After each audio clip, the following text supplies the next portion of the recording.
तर आज डॉक्टर बाबासाहेब आंबेडकरांचा 68वा महापरिनिर्वाण दिवस आहे आणि हा आमच्यासाठी अत्यंत दुःखाचा दिवस असला तरी बाबासाहेब आंबेडकरांचं नाव घेतलं की दलितांच्या आणि देशातल्या प्रत्येक नागरिकाच्या मनामध्ये एक जबरदस्त अशा पद्धतीची प्रेरणा स्फूर्ती येते आणि बाबासाहेबांचं महाकार्य जे आहे हे या देशासाठी त्यांनी केलेलं आहे। बाबासाहेबांनी विश्व शांतीसाठी बौद्ध धर्माची दीक्षा घेतलेली आहे।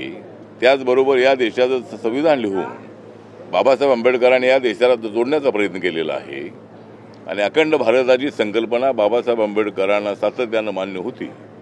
बाबासाहेब आंबेडकर हे दलितांच्या न्यायासाठी संघर्ष करत असले तर आपला देश एक राहिला पाहिजे, आपल्या देशातल्या प्रत्येक जातीच्या व्यक्तीला न्याय मिळाला पाहिजे, हीच भूमिका देशाच्या संविधानामध्ये मांडण्यात आलेली आहे आणि देशाच्या संविधानाचे शिल्पकार म्हणून बाबासाहेब आंबेडकरांचं नाव साऱ्या जगामध्ये आहे।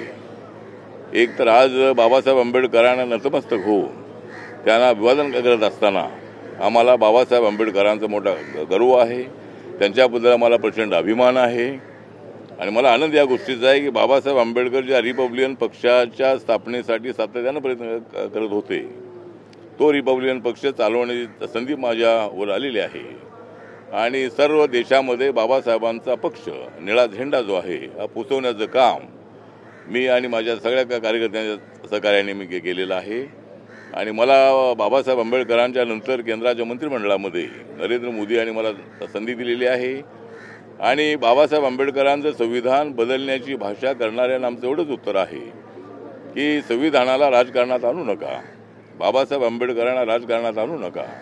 बाबासाहेब आंबेडकर तर सर्वांचे होते, तुमचे होते, आमचे होते, त्यांचे होते, यांचे होते, देशात 140 कोटी लोकांचे बाबासाहेब आंबेडकर आहे, त्यामुळं त्यांच्यावर सर्वांचा अधिकार आहे, पण मिसगाईड करण्यासाठी त्याचा उपयोग करू नका अशा पद्धतीची आमची अपेक्षा आहे आणि आमच्या महायुतीला प्रचंड यश मिळालेलं आहे।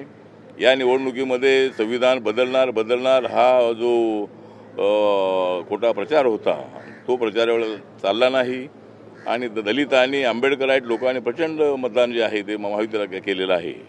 नरेंद्र मोदींच्या नेतृत्वाखाली जी आमची महायुती आहे या महायुतीला महाराष्ट्रामध्ये प्रचंड यश मिळालेलं आहे आणि सरकार काल स्थापन झालेलं आहे आणि महायुतीचं सरकार हे महाराष्ट्रातल्या प्रत्येक व्यक्तीसाठी, महाराष्ट्रातल्या प्रत्येक समाजासाठी काम करत राहणार आहे आणि महाराष्ट्राचा विकास हाच आमचा आहे ध्यास, महाराष्ट्राचा विकास हाच आमचा ध्यास आणि त्यासाठी आमचं सरकार माननीय देवेंद्र फडणवीसजी, एकनाथ शिंदेजी, अजितदादा पवारजी, RPI आणि आम्ही तर सगळेजण या महाराष्ट्राला विकासाच्या दिशेने घेऊन जाण्यासाठी शेतकरी असतील, शेतमजूर असतील, कष्टकरी असतील, दलित असतील, आदिवासी असतील, OBC असतील, मराठा असतील, ब्राह्मण असतील, सर्व जाती धर्माच्या लोकांना न्याय देण्यासाठी हे सरकार काम करत राहील अशा पद्धतीची अपेक्षा आहे आणि मी बाबासाहेब आंबेडकरांना अभिवादन करताना देशातल्या तमाम जनतेला, दलितांना मी एवढंच नम्र निवेदन करतो की बाबासाहेब आंबेडकरांचा रिपब्लिकन पक्ष जीवन ठेवण्याचं काम तो प्रत्येक जाती धर्माच्या माणसावर पोहोचवण्याचं काम जे आहे ते मी करण्याचा प्रयत्न करणार आहे आणि त्यासाठी बाबासाहेबांचे आशीर्वाद माझ्या पाठीशी आहेत याचा मला पूर्णपणे अभिमान आहे। जय भीम, जय भारत। ठीक आहे,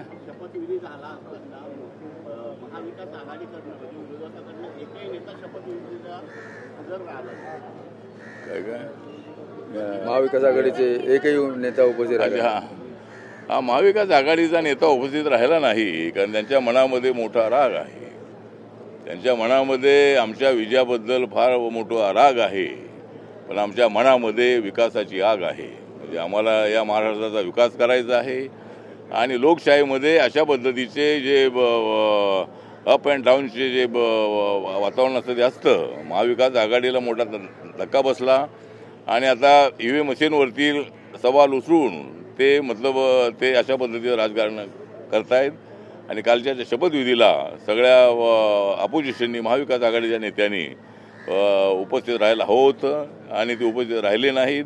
याचा अर्थ त्यांना बाबासाहेबांची लोकशाही मान्य नाही आहे आणि हेच बाबासाहेब आंबेडकरांचे विरोधक आहेत, संविधानाचे विरोधक आहेत असा महाविकास आघाडीवर आमचा आरोप आहे। हाँ,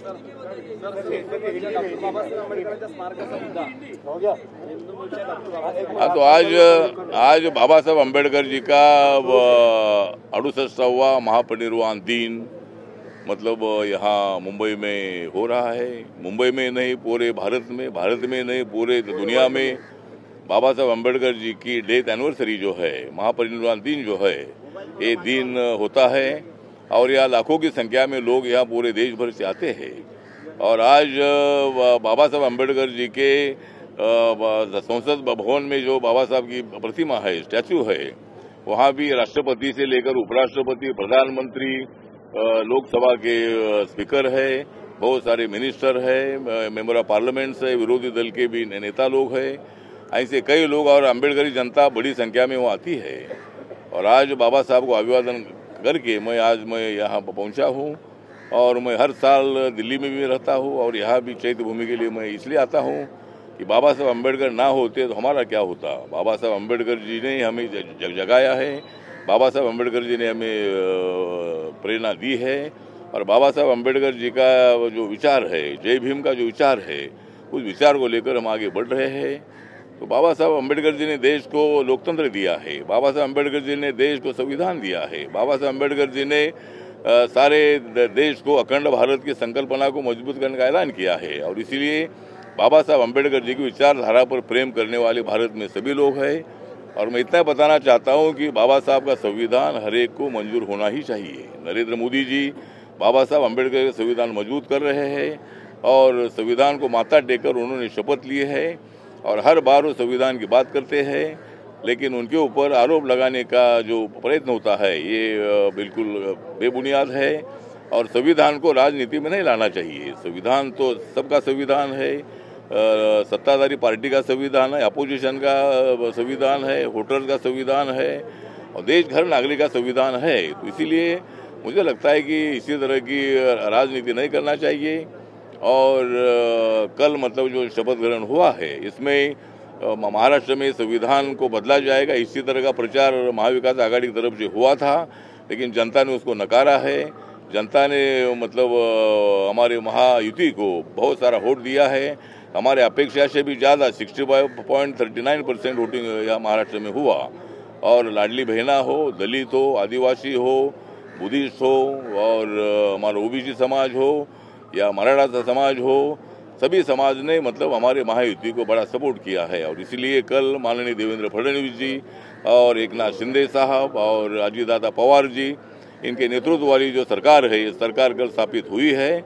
और ये सरकार महाराष्ट्र को मजबूत करने के लिए, महाराष्ट्र के हर व्यक्ति को न्याय देने के लिए, चाहे हिंदू हो, मुसलमान हो या सिख हो, ईसाई हो, बुद्धिस्ट हो, कोई भी जाति धर्म का आदमी हो, सबको न्याय देने के लिए हमारी सरकार काम करती रहेगी। किसान हो, झोपड़पट्टी का आदमी हो, गरीब आदमी हो, मजदूर हो, सबके लिए न्याय देने का काम माननीय देवेंद्र फडणवीस जी की सरकार करेगी, ऐसा मुझे पूरा विश्वास है। और हमारे दलितों के जो सवाल है, इसके तरफ भी ज़्यादा से ज़्यादा सरकार की तरफ से ध्यान दिया जाएगा। और महाराष्ट्र का विकास करने के लिए नरेंद्र मोदी जी के नेतृत्व में हम महाराष्ट्र को नंबर 1 पर लाने का प्रयत्न करेंगे। और मेरी आरपीआई जो पार्टी है, ये पार्टी महायुति के साथ है। और अभी जब सत्ता का जो भागीदारी है, रिपब्लिकन पार्टी को देने का वादा माननीय देवेंद्र फडणवीस ने किया है। मैं दिल्ली में माननीय अमित शाह और जेपी नड्डा साहब को मैं मिला हूँ और रिपब्लिकन पार्टी का योगदान विधानसभा के चुनाव में बहुत बड़ा रहा है। इसीलिए रिपब्लिकन पार्टी को सत्ता में भागीदारी मिलनी चाहिए, ये मांग हमने की थी और वो जरूर मिलेगी, ऐसा विश्वास हमें माननीय देवेंद्र फडणवीस जी ने भी दिया है, माननीय अमित भाई और जेपी नड्डा साहब ने भी दिया है। तो जरूर हमारे पार्टी का एक चेहरा हमारे मंत्रिमंडल में जरूर होना चाहिए, ये भी हमने मांग किया है और वो पूरी हो जाएगी, ऐसा मुझे पूरा विश्वास है। चलो हाँ, मला वाटतं की राहुल गांधींना कोणत्या विषयावर आंदोलन करायचं तो त्यांना अधिकार आहे, पण मला वाटतं की या राजकारणामध्ये ईव्हीएम मशीनला आणू नये। राहुल गांधींना माझा सवाल एवढाच आहे की ईव्हीएम मशीन काय नरेंद्र मोदींनी आणलेली नाही आहे, की ईव्हीएम मशीन आपल्या कार्यकालामध्येच आलेली आहे आणि ईव्हीएम मशीन तुम्हाला बदलायची असेल तर तो बदलण्याचा निर्णय इलेक्शन कमिशन घेऊ शकते। आम्ही बॅलेट पेपरवर सुद्धा निवडणूक लढण्यासाठी तयार आहोत. पण आता तुम्हाला ज्या वेळेला लोकसभेमध्ये एवढ्या जागा मिळाल्या त्यावेळेला मशीन चांगलं होतं, त्यावेळेला आम्ही काय मशीनवरती आरोप केला नाही. आमचा आरोप तुमच्यावर होता की तुम्ही आम्हाला चुकीच्या पद्धतीने लोकांना मिसगाईड केलं. आम्ही ईव्हीएम मशीनला मध्ये आणलं नाही, आम्ही संविधानाला मध्ये आणलं नाही, पण तुम्ही मात्र संविधानाला मध्ये आणलं आणि आता ईव्हीएम मशीनला आपण याच्यामध्ये आपण आणत आहात. तर राहुल गांधी यांनी शेतकऱ्यांच्या प्रश्नासाठी दलितांच्या प्रश्नासाठी यात्रा काढावी. ईव्हीएम मशीनच्या विरोधामध्ये अशा पद्धतीचं यात्रा काढून मला वाटतं की त्याचा काही फायदा होणार नाही आहे. लोकसभेमध्ये जरूर तुम्हाला फायदा झाला, पण एवढा फायदा झाला नाही की तुमची सत्ता या देशामध्ये आलेली नाही आहे. आणि त्यामुळं नरेंद्र मोदी हे सक्षम असणारं नेतृत्व आहे. आमची जी महाराष्ट्रातली महायुती आहे, देशामधली जी NDA आहे, ही NDA ताकदवार NDA आहे आणि 2029मध्ये सुद्धा आम्ही नक्की चांगल्या मताने आम्ही सत्तेवर येऊ असा मला विश्वास आहे. आणि राहुल गांधी यांनी यात्रा काढत राहावं, आम्ही सत्तेवर येण्याचा प्रयत्न करणार आहोत. चला.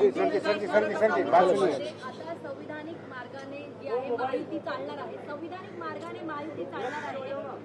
मग आता एक है तो सेफ है आणि बटेंगे तो कटेंगे अशा प्रकारच्या घोषणांची गरज आहे का महाराष्ट्राला?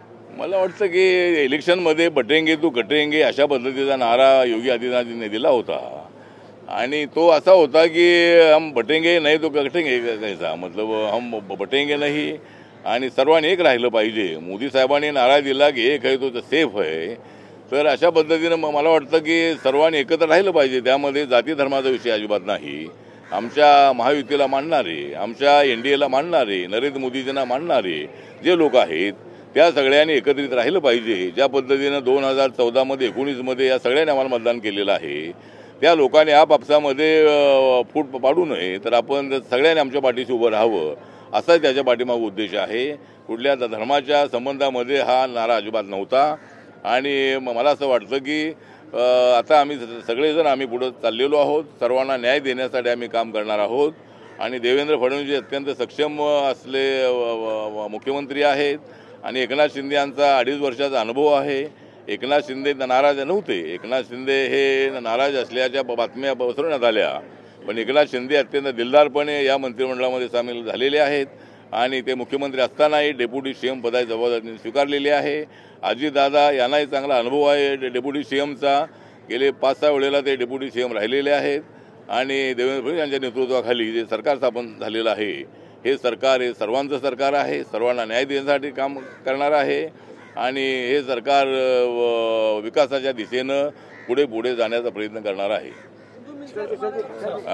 पूरे भारत में EVM को खत्म करके बैलेट पेपर पे इलेक्शन की मांग करते हैं तो मुझे लगता है कि अगर मांग करते हैं तो मेरा सवाल उनको हो जाएगा. मुझे लगता है कि बैलेट पेपर पर ही चुनाव होता था, लेकिन बैलेट पेपर पर काउंटिंग के लिए बहुत टाइम लगता था.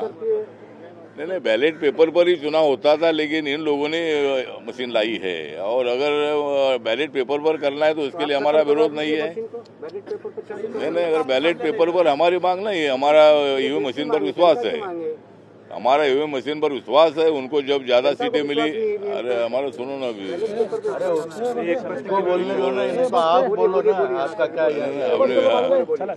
नहीं तो ईवीएम मशीन पर हमारा बिल्कुल सवाल नहीं है. लेकिन अगर ईवीएम मशीन उन्होंने लाई थी और जब उनको ज़्यादा सीटें मिली तब हमने ईवीएम मशीन पर सवाल नहीं उठाया था. हमने सवाल उठाया था उनके इश्यू पर उठाया था.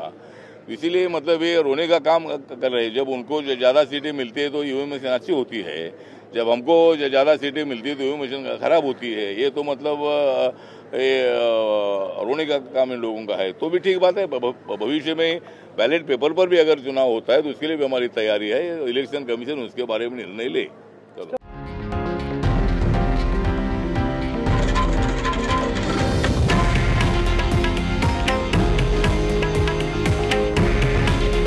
हे आहे देशातील नंबर 1 न्यूज नेटवर्क आणि आपण पाहत आहात TV9 मराठी. काळजी तुमची, हित महाराष्ट्राचं.